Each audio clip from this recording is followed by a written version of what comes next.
In this video, we are going to have a look in one of the exam topics for the DP-700 exam, which is called Configure Workspace Settings for Dataflow Gen 2 in Microsoft Fabric. So if you go to the study guide, you will see that topic. And if you're a little bit familiar with Fabric, you may wonder, where should I configure Dataflow Gen 2 settings in Fabric? Because if you open the workspace settings, you will see, well, you will not see it. What you will see is Data Factory and something that's called Apache Airflow runtime settings. I've went through the documentation and I'm pretty sure that this is the topic that is meant in the study guide. When it references to Dataflow Gen 2 settings, I really think it refers to this setting. So I'm going to show you where you find it and how you configure it and what the options are. As always, I'm creating these videos together with Reitze. He's writing a blog post about this, so make sure if you prefer reading or you want to additionally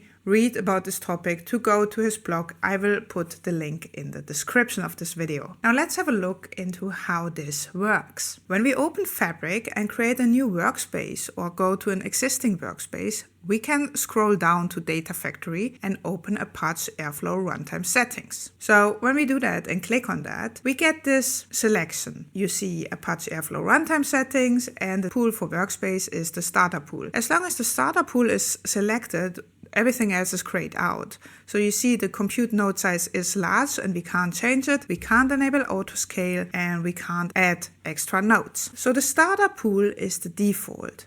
It spins up instantly and it shuts itself down automatically after 20 minutes of inactivity to save capacity. And this is great if you are developing or testing and you don't have to think about it. It is just there when you need it because you can spin it up instantly and it shuts itself down after 20 minutes of inactivity. So this is a very safe option to test and develop. Now, if we choose instead of the starter pool, the custom pool, we get a lot more options. First of all, we need to give it a name and then we can choose the node size. For example, small for simpler jobs, large for more complex or production workloads. And we can also enable auto scale, which means that the pool scales up or down automatically based on demand. And additionally, we can add extra nodes, where each extra node gives you capacity for 3 additional workers running at the same time. So you may think, oh, that sounds amazing. Of course, there's a trade-off. The trade-off is that a custom pool is always on. It doesn't shut down automatically. You need to pause it, because if you don't pause, it is always on. So this means it consumes capacity continuously. So when would you use this? You would use this for production workloads where you need reliability and predictable performance. So if you're preparing for the exam, remember these key points. First of all, you can find the setting by clicking on Workspace Settings in Fabric, then scroll down to Data Factory and then Apache Airflow runtime settings. Second,